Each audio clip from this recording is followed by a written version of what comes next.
Indiana Disability History Project, Indiana Institute on Disability and Community, Indiana University.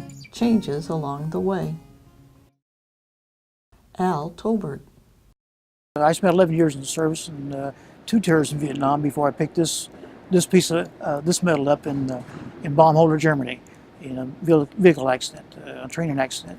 So I'm lucky, and which is, you know, and this is 38 years ago, 1971. So I've been paraplegic for 38 years.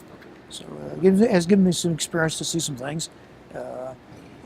I was on the EEOC board for IU University Southeast and Affirmative Action and a few other places. So I've been in the movement, the independent living movement, for 38 years, one way or another. So I've seen some things change. A lot of things changed for the better. Well, the early days were, you know, very crude. Not too many. There was a lot of bills out there. There are laws that people were trying to follow, but I don't think they had a central theme or a central a place to go to ask questions, or they didn't know exactly if they were doing things right. They weren't wanting to do things right, but they're good natured to do things. Most public places were trying to adopt just because it was mandated through other laws. But there's nothing like ADA that says, gave you a guideline and gave you some place to call for technical assistance, or gave you a manual or what should be put in place. And so when that came about, I think with ADA, that made some big changes, not only in the public sector, but in the private sector, as well as in the employment sector. I think there's a lot of people didn't take it serious, didn't see the need for this law. I think that there's not a lot of animosity at that time towards ADA. I remember the Chamber of Commerce was not in favor of it. We were getting a lot of emails at that time, a lot of mail telling us that you know, this is going to put people out of work. It's going to be a hindrance for small business.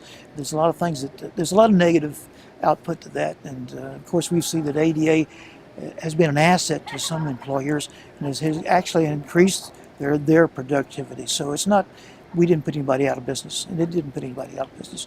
So it's been good for the nation.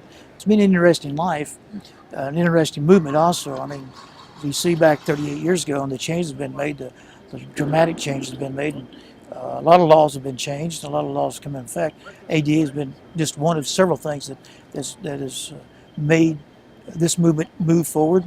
The Air Traffic Act, like I spoke about, that passed back in the 80s. There's several other laws that have been in effect. And of course, ADA has promoted a great deal more. And of course, have an act that came along 4 years ago. That was a major move for us to have a voice at the voting place. So, and we're still going forth. Okay, there's a lot more out there to be done. We're not, ADA didn't solve all the problems, and it didn't create a lot of problems, but it centralizes so we get answers. And there's more to be done, and there's more to be done with the ADA for the implementation of it. So we're not where we should be. Let's put it that way. We have more growth to do. Music, Redwood Trail. Recorded at the 2009 Indiana Governor's Council for People with Disabilities Conference. Produced by Indiana Institute on Disability and Community, Center for Health Equity. Funded in part by the Indiana Governor's Council for People with Disabilities. Copyright 2018, the Trustees of Indiana University.